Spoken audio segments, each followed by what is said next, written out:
शुरुआत में बात महाराष्ट्र की सियासत की। महाराष्ट्र की सियासत का बड़ा सवाल यही कि शरद पवार आगे क्या करेंगे। आज पुणे में एक कार्यक्रम में शरद पवार ने प्रधानमंत्री नरेंद्र मोदी के साथ मंच साझा किया। इसके बाद तमाम सियासी अटकलों का बाजार गर्म हो गया।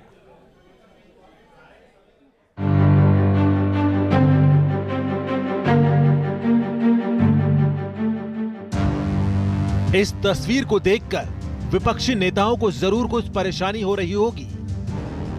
वैसे राजनीति में हंसने, मुस्कुराने, हाथ मिलाने और थपकी देने के अपने मायने होते हैं।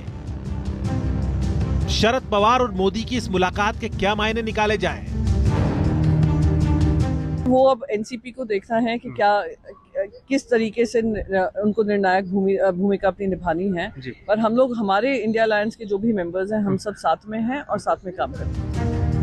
भले ही इंडिया गठबंधन इस मुलाकात को एनसीपी का अंदरूनी मुद्दा बताकर दरकिनार कर रहा हो, लेकिन खबरों के मुताबिक विपक्षी दलों ने शरद पवार से पीएम मोदी के समारोह से दूर रहने का आग्रह किया था, लेकिन पवार नहीं माने। महाराष्ट्र के पुणे में आयोजित किए गए लोकमान्य तिलक राष्ट्रीय पुरस्कार समारोह में शरद पवार ने प्रधानमंत्री नरेंद्र मोदी के साथ मंच साझा किया। इस मुलाकात पर सबकी निगाहें टिकी थी। पवार की मौजूदगी में पीएम नरेंद्र मोदी ने बेहद अहम मुद्दा उठाया।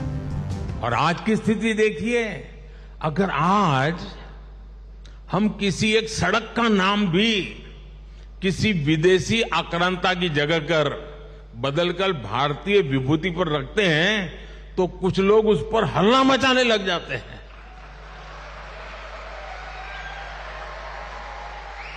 उनकी नींद खराब हो जाती है। साथियों, ऐसा कितना ही कुछ है जो हम लोकमान्य तिलक के जीवन से सीख सकते हैं। लोकमान्य तिलक गीता में निष्ठा रखने वाले व्यक्ति थे।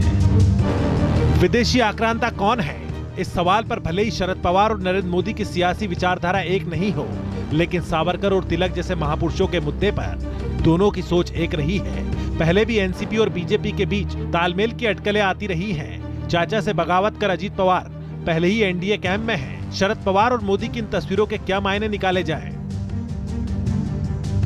क्या 2024 के चुनाव के पहले महाराष्ट्र में कुछ और नया होगा? क्या अजीत पवार का शिंदे सरकार के साथ जाना क्या सोची समझी रणनीति थी?